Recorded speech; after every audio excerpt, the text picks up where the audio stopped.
Bonjour les amis, bonjour à tous, bienvenue dans Un jour une carte. Nous sommes aujourd'hui le dimanche 4 février. Alors, j'espère que vous allez bien, que le week-end se passe bien. Pour ce dimanche, j'ai opté pour un tarot assez spécial, le tarot des Roines. Donc, ils ont dû vouloir dire reine, enfin, c'est un tarot très spécial. Je lui reproche qu'il y ait un petit peu un dessin de femme toute nue à quasiment chaque carte. Mais bon, je me suis dit qu'il fallait quand même le sortir au moins une fois. Alors, qu'est-ce que ces Roines ont à nous annoncer pour ce dimanche? Alors, voyons voir. En espérant que les cartes ne soient pas trop olé olé. Ah, bon, là au moins. Alors, nous avons pour ce dimanche. Par contre, j'aime bien la couleur rose, c'est changeant au moins. Nous avons le 3 d'épée, qui est accompagné de la carte du mât. Bon, ben notre fou, il a un petit peu changé, effectivement. Dans la symbolique, on a quand même notre chien qui est là, qui à la base devrait mordre pour prévenir. On a le baluchon qui s'est transformé en sac. Nous avons quand même le bâton représenté comme ça. Et la personne est malgré tout dans la bonne direction, c'est-à-dire tournée à la droite, tournée vers son avenir, vers son futur. Et sinon, c'est illustration du Marseille classique.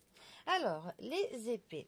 Les épées sont la famille qui nous parle de logique, qui nous parle de l'intelligence, qui nous parle de décisions à prendre. Ça nous parle parfois de choses que nous devons mettre en œuvre, pas toujours très agréables, mais qui sont nécessaires pour notre évolution positive. Le 3 d'épée, lui. Alors, c'est vraiment la carte qui nous parle du chagrin, du cœur brisé. D'habitude, c'est dans le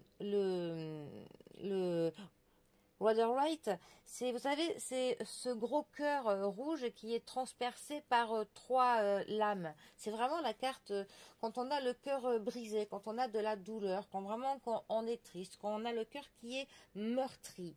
Mais c'est aussi une carte, suivant le tirage, qui peut nous parler de réconciliation, de lâcher prise et de la guérison d'une peine de cœur. Ensuite, alors, notre fou, aussi appelé le mât, c'est la carte du tarot qui n'a pas de numérotation. On dit qu'elle a sa place partout et sa place nulle part. Mais sinon, on lui met le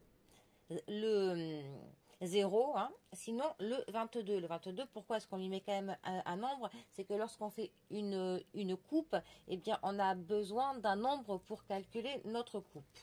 Mais sinon, notre mât nous parle de l'insouciance, d'un nouveau départ, d'être un petit peu foufou, d'une petite folie douce.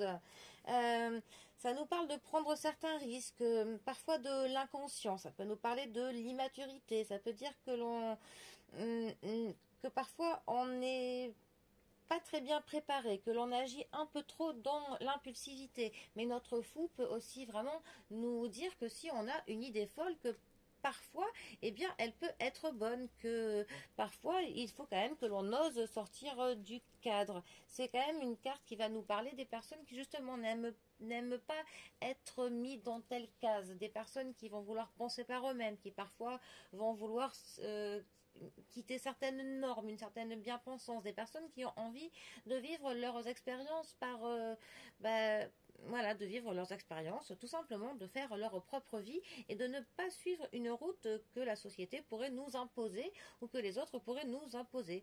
Des personnes que l'on qualifie parfois de marginaux, mais bon.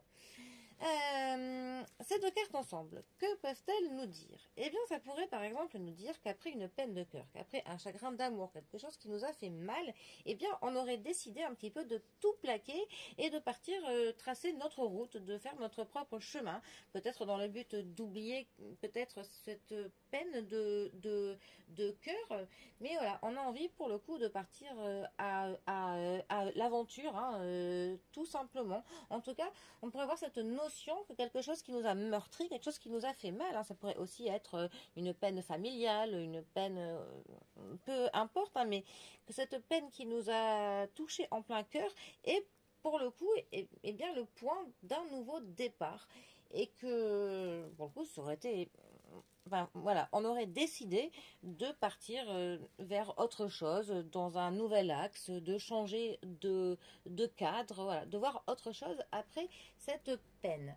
Ça pourrait aussi nous dire que la guérison, par exemple, d'une peine de cœur ou le fait de se remettre de quelque chose aurait un petit peu changé notre personnalité, que l'on serait peut-être un petit peu plus foufou qu'avant, ou en tous les cas un événement duquel on se remet, nous a pour le coup peut-être, enfin, ça, on aurait pu dire que ça nous aurait peut-être fait en sorte que maintenant on ose sortir du cadre, on ose être plus nous-mêmes, on ose avoir une personnalité plus dans l'excentricité. En tout cas, on se replie moins sur soi-même et peut-être que l'on écoute moins les conseils des autres, mais on a un petit peu envie tout simplement de vivre par nous-mêmes et peu importe ce que la bien-pensance peut en dire, peu importe les mises en garde que l'on pourrait nous faire, eh bien, voilà, on veut vivre à notre manière, tout simplement.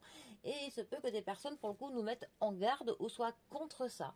Voilà. Après, c'est à vous de peser le pour et le contre, de voir quels risques valent la peine d'être pris, voilà, avoir les tenants et les aboutissants, pour ne pas non plus prendre trop de risques inconsidérés, pour ne pas tout perdre.